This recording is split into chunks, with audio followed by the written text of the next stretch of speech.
A gente falou aí, né, sobre a situação do julgamento do Gabigol, tá? O Gabigol ainda não tem a sentença do seu julgamento na longa sessão, ele não teve, na longa sessão dessa segunda-feira, foram mais de 4 horas, tá?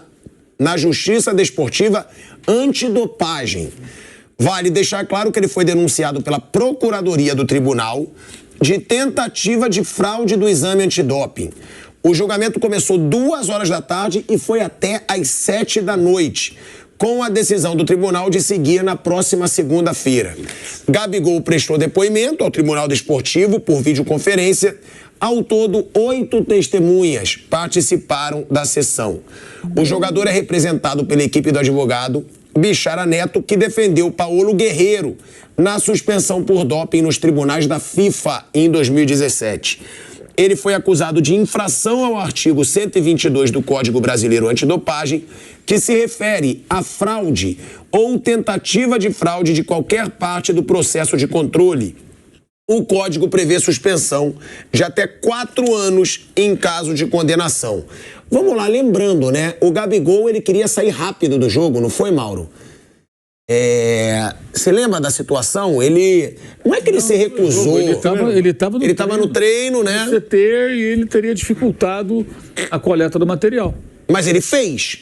Fez, mas teria dificultado, e os caras entregaram, dedudaram, ó, o cara não facilitou o trabalho. Esse é o ponto. Ele fez, se eu tiver equivocado, me corrija. Parece que ele fez muito tempo depois. Isso, ele criou dificuldade, segundo o relato lá da comissão. Não foi tipo assim, não quero essa porta entre a outra, sabe?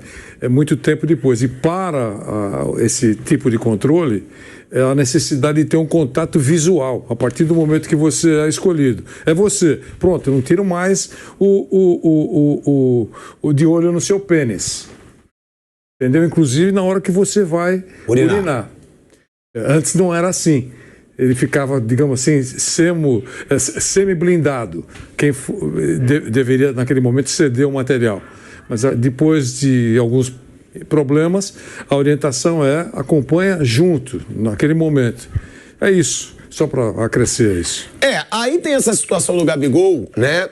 Aí eu pergunto para vocês e também aí depois para o Mauro sobre essa situação do Grêmio. Porque saiu uma notícia lá no Rio Grande do Sul, né? Eu vi, até me mandaram, de que o Grêmio estaria interessado no Gabigol e poderia ser numa abertura agora, né? De uma janela antes do meio do ano. Por quê? Porque no meio do ano, provavelmente, o Flamengo já não ganha mais nada com o Gabigol. Ele pode assinar um pré-contrato, Gabigol vai embora, e aí o Flamengo pode não ganhar nada com o jogador que seria caro. Aí eu te pergunto, Mauro, sobre esse julgamento, porque esse julgamento pode interferir muito, até numa possível negociação. Se ele for julgado e for punido por um bom tempo, aí eu quero saber de vocês, né, se tem a possibilidade, inclusive você, Vander, que acompanha mais também esse negócio das leis aí, antidopagem, tem a possibilidade do Gabigol ser punido por um bom tempo ou é mais mídia, marketing, como muitas vezes a gente vê no Tribunal de Justiça Desportiva? Bom, primeiro, eu acho o caso sério. Quando envolve doping, cessão de material, então eu acho sério. Mas eu também sou obrigado a entender que o pessoal que faz o julgamento gosta de mídia. Faz um carnavalzinho aí, tá certo? Então, eu acho que vai empurrar com a barriga. Você veja, eles sabiam que esse julgamento estava acompanhado pela imprensa. Pô, das 14 às 19 para discutir esse assunto, e já marcaram mais uma audiência. Eu sei que é um assunto sério, envolve advogados importantes, é assunto que pode bloquear a carreira de um jogador, tudo isso eu sei. Mas que está tendo aí uma supervalorização na decisão, eu entendo que sim. E a pena máxima é até 4 anos. Até 4 anos. Eu acho que ele não tomaria a pena máxima, se for condenado. E aí cabe uma série de recursos. Eu não sei exatamente o que vai acontecer. Eu acho que alguém está fazendo conta de prazo aí. Se ele for suspenso, pode voltar a jogar depois de tanto tempo. Um clube interessado aceitaria prosseguir numa provável negociação nessa situação? Não sei exatamente. Só deixando claro, antes de passar a palavra para o Mauro, explicando bem a situação.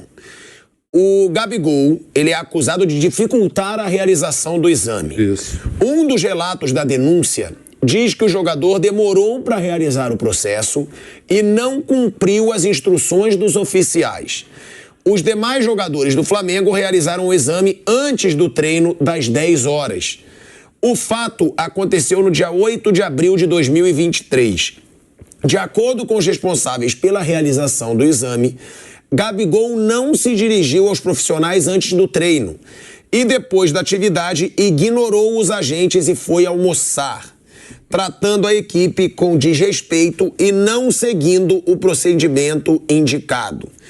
Em seguida, pegou o vaso de coleta sem avisar nenhum dos oficiais e se irritou ao ver que foi acompanhado por um dos responsáveis pelo exame até o banheiro. Em seguida, entregou o coletor aberto, contrariando a orientação.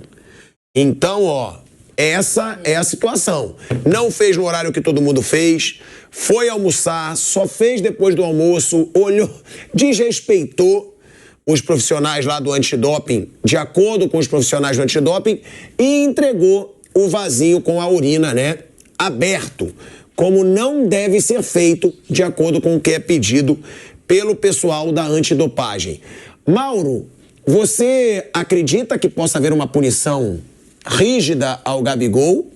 E outra, tem alguma verdade, eu sei que você vai ser curto e grosso, sobre essa situação do Grêmio tentar fechar com o Gabigol agora, antes do meio do ano, aproveitando que o Gabigol tá postando muita coisa com música motivacional. Ele deixa claro que ele não tá muito confortável com a situação. Mas você acha que tem chance de uma negociação com o Grêmio ou nenhuma? Depende, se for de verdade, se o Grêmio fizer uma proposta ao Flamengo, só para pagar o salário dele e liberar de graça, o Flamengo não vai liberar. Não creio que libere. Eu acho que aí eles vão ter que pagar alguma coisa ao Flamengo, fazer uma proposta ao Flamengo pelo jogador e assumir aí o custo mensal do Gabriel, se for para valer isso aí. Que não é a primeira vez que tem esse rumor, Que é diferente do Suárez. O Suárez estava livre. Então deram ele um grande salário, mas o jogador estava livre. O Gabigol tem um vínculo com o Flamengo até o final do ano. O Flamengo não vai liberá-lo, creio eu, por uma mariola e 2 pastéis. Vai querer uma grana boa aí. Você acha que se a oferta for boa, o Flamengo negocia? Aí não sei, aí depende do tamanho da oferta. Eu não acho simples, não. E sobre isso aí, eu acho que não vai dar em nada. Eu acho que não vai dar em nada. Eu só acho. É mais uma percepção do que uma informação. Acho que não vai dar em nada. Demorou, inclusive, meses para ter a denúncia. Se arrastou. Quer dizer, parece que alguém estava guardando, parece só, guardando na gaveta no momento certo para jogar sobre a mesa. Mas houve a denúncia. Eu também sou nessa linha. Falei, tá fazendo um carnaval aí. Eles gostam muito de mídia, né? Esses tribunais de esporte adoram uma mídia. Peraí, se fosse o centroavante do Nogueirópolis, um abraço. É o Gabigol do Flamengo. É a chance que os jogadores têm para mostrar o cartão de visita. Entendeu? Isso acontece sempre, é histórico isso, não é com o Gabigol. Jogador importante, quando é julgado, sempre leva muito mais tempo do que num caso bem parecido com um jogador que não é tão badalado.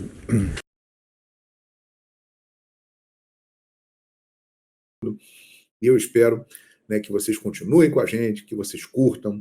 Compartilhe aí, deixe o seu like, comente. É muito importante você interagir, você estar aqui com a gente, participando dessa comunidade.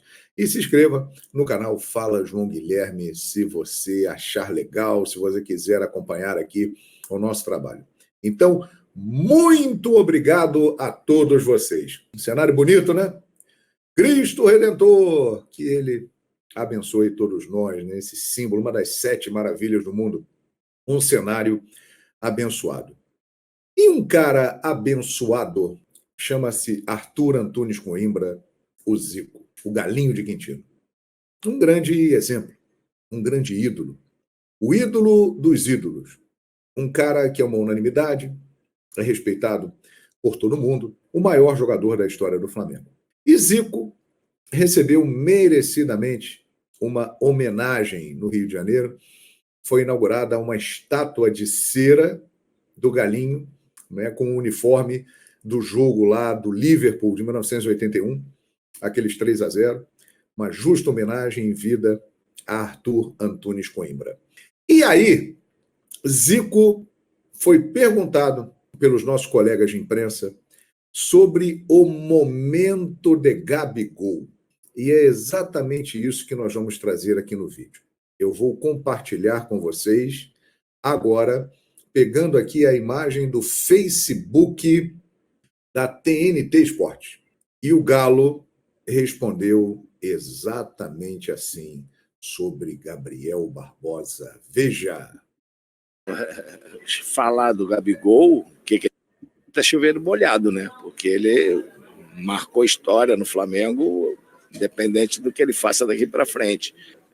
Foi um cara que sempre entendeu bem o que é vestir a camisa do Flamengo, sempre se mostrou um grande profissional. Agora, lógico, como jovem, às vezes tem alguma coisa que curte mais e tal, mas vejo ele no momento de uma preferência de um esquema tático do treinador, e ele está lá buscando a oportunidade dele, esperando o momento, né? Tive a oportunidade de conversar com ele e mostrar isso. Agora, o futebol isso, tem altos e baixos. E você, no momento que está no baixo, tem que estar mais bem preparado do que, às vezes, aquele que está jogando, para quando tiver a chance, você mostrar que você pode ser o dono da posição. Então, pelo que eu vi lá, ele está bem, treinando bem, está numa boa condição física, técnica e esperando uma chance. Agora, se vai ficar ou não vai ficar, aí tem gente preparada para poder saber isso. Eu, no meu time, gostaria de tê-lo sempre. Muito bem! Palavra do Galinho de Quintino Zico. No meu time, eu gostaria de tê-lo sempre. Minha gente, a situação do Gabigol nesse momento no Flamengo, ela é bem delicada. Para um cara que há pouco tempo, digamos até o final de 2022, era intocável, era a referência do time, era o cara das decisões, o jogador que fez gols em 3 finais de Libertadores, que deu 2 títulos de Libertadores ao Flamengo com seus gols e outras coisas mais, uma importância histórica relevante. A situação dele é delicada nesse momento. Por quê? Ele fez um ano de 2023 horrível.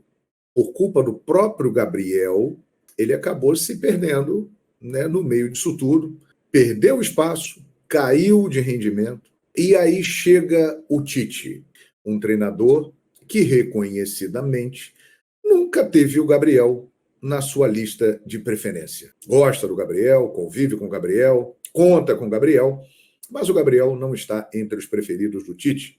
Ele prefere o Pedro.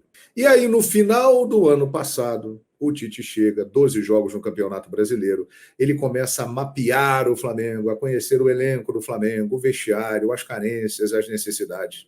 E aí vem a pré-temporada. O Flamengo começa o ano um pouco devagar e depois engrena. E neste momento, o Flamengo, prestes a decidir o Campeonato Carioca com Nova Iguaçu, está atingindo marcas históricas. O time do Tite está a 11 jogos sem sofrer gols. Pedro é o artilheiro do Flamengo na temporada. Fez 11 gols em 11 partidas. O esquema tático com Luiz Araújo e Cebolinha pelos lados está dando certo. O Zico falou isso. Nesse momento, há uma preferência por um esquema tático que o treinador adota e que está encaixado. Então, exatamente por isso, eu acredito que Gabigol vai precisar, assim como falou o Zico, ter muita paciência e aproveitar a oportunidade quando ela aparecer. Por exemplo, ele teve uma chance de ganhar pontos nesse ranking aí naquele jogo contra o Vasco da Gama pela Taça Guanabara. Acabou perdendo o pênalti. Aquilo ali prejudicou o Gabigol, porque é uma disputa intensa. E o treinador, visivelmente, prefere o seu concorrente, o Pedro. Muita gente defende o seguinte: Gabigol poderia jogar no lugar do Luiz Araújo. Eu acho que poderia sim. E o Dorival mostrou isso. Acontece que não tem como mexer no time do Flamengo neste momento. Saudações rubro-negras, sejam todos bem-vindos e bem-vindas ao nosso canal Mengão News Oficial. Então isso aí, rapaziada, foi mais uma informação aqui do Mengão, né? Espero que vocês tenham gostado. Se você não é inscrito, tem um botãozinho vermelho aí com o nome inscreva-se. É importante que vocês se inscrevam no canal, deixem o seu like para vocês receberem os nossos vídeos diariamente, beleza? Então, pessoal, já convido de antemão, né? Cada um de vocês já tá se inscrevendo no canal e também já tá deixando o like no vídeo e ajudar a gente a bater a meta de 100 likes nesse vídeo, beleza? Então eu conto com a sua ajuda, eu conto com o seu apoio. Se você tá chegando agora e ainda não deixou o like, pessoal, deixa muito like nesse vídeo pra gente tá batendo a meta de 100 likes, beleza? Se Deus permitir, amanhã voltarei com mais informações do nosso Mengão.